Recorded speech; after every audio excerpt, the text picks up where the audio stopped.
যেই দিকে যায় রে সেই দিকে আকাশের মেঘমালা পর্যন্ত ওনার পিছনে পিছনে যায়। সুবহানাল্লাহ বলেন।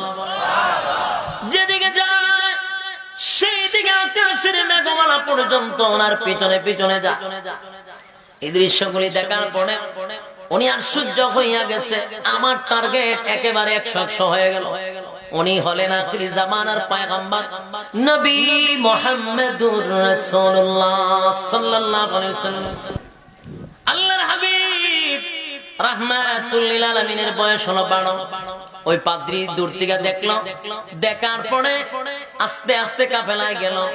যাওয়ার পরে কাফেলার সর্দার হলো আবু তালেব। গিয়া বলল, আবু তালেব আপনাদেরকে আমি একটু মেহমানদারি করাইতে চাই, একটু খাবার খাওয়াইতে চাই। আবু তালেব আশ্চর্য হয়ে ভাবলো, আমার নাম জানলো কেমনে? আরে আবু তালেব, আমি আপনাদেরকে একটু আপ্যায়ন করবো, খানা খাওয়াইবো, আদর আপ্যায়ন করবো। তারা অত ক্লান্ত মুসাফির, খানা খাওয়াইলে তো খুশি হই। ঠিক আছে আসেন খানা খাবো। পাদ্রী খানা রেডি করে সবাইকে একটা ঘরের ভিতরে লান ধরে বসাইলো। এখন এতগুলা কাফেলার মালগুলি এক জায়গায় রেখে ঘরের ভিতরে খানা খাইতে গেলে একজন থেকে দাঁড়ানো দরকার, মাল পাহারা দেওয়া দরকার না? মাল পাহারা রাখা দরকার। আল্লাহর হাবিব উনি ছিলেন সবচেয়ে বিশ্বস্ত এবং আল আমিন, সবাই ওনাকে বিশ্বাস করত। সবার পক্ষ থেকে ঘোষণা হলো, মুহাম্মদ আমাদের মাল পাহারা দিবে, আমরা খানা খাওয়ার পরে তারা খাওয়াবো। ওনাকে রাখিয়া গেলেন মাল পাহারা দেওয়ার জন্য।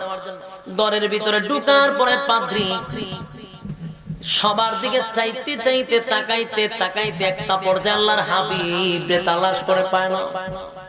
উনি বললেন, আপনারা সব লোক কি খাবার খাইতে আসছে? জি আইছে। না দেখেন কেউ বাকি আসেনি? সবাই আসছে। ভালো করে দেখো। হ্যাঁ আমাদের একটা ছোট বাচ্চা আছে, মাল পাহারায় আছে।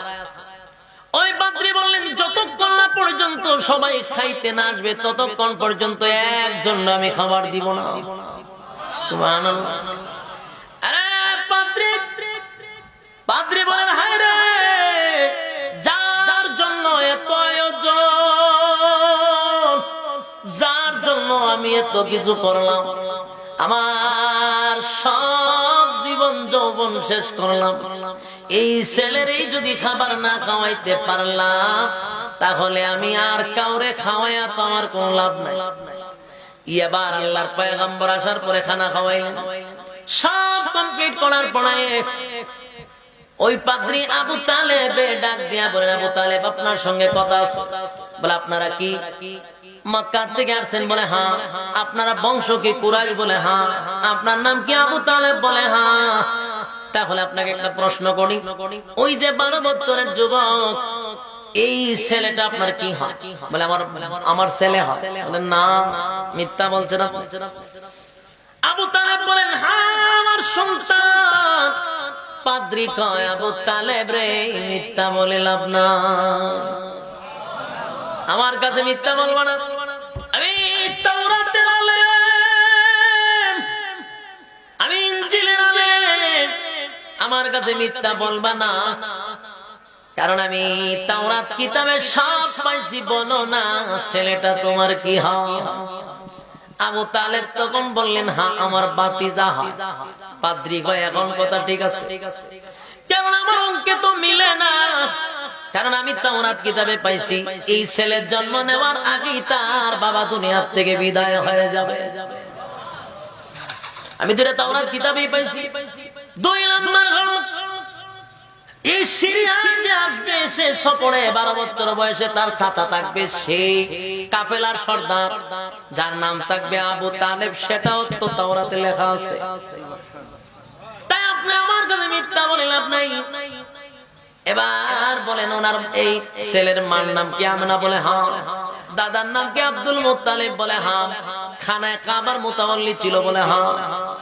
সব মিলে গেছে। এবার আবু তালেব রে বলেন, আরে আবু তালেব,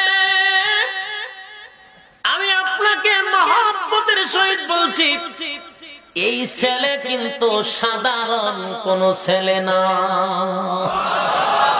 আপনার ভাতিজা সাধারণ কোন ছেলে নয় গো।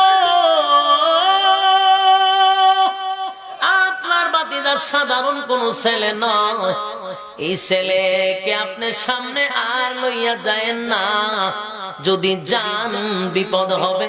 সে হলো আখিরি জামানার পয়গম্বর নবী মুহাম্মদুর রাসূলুল্লাহ সাল্লাল্লাহু আলাইহি ওয়াসাল্লাম। তিনি হলেন আখিরি জামানার পয়গম্বর, আখিরি জামানার পয়গম্বর। ওনাকে সামনে আপনারা যাইতে দিয়েন না। কারণ যাইতে দিবেন না এই কারণে, কিন্তু ভাতিজার মহব্বত, ভাতিজার ভালোবাসা আবু তালেবকে সামনে যেতে দেয় না। আল্লাহর হাবিব রে লইয়া পুনরায় মক্কার দিকে রওনা দিল। রাস্তার মধ্যে মালগুলি বিক্রি করে দিল। শহরে গেছে না, কিন্তু রাস্তার মধ্যে মাল বিক্রি করিয়া আবু তালেব তার ভাতিজারে লইয়া চলে যাইতেছে মক্কার দিকে। আর ওই পাদ্রী বৃদ্ধ হয়ে গেছে, পাদ্রীটা নবীর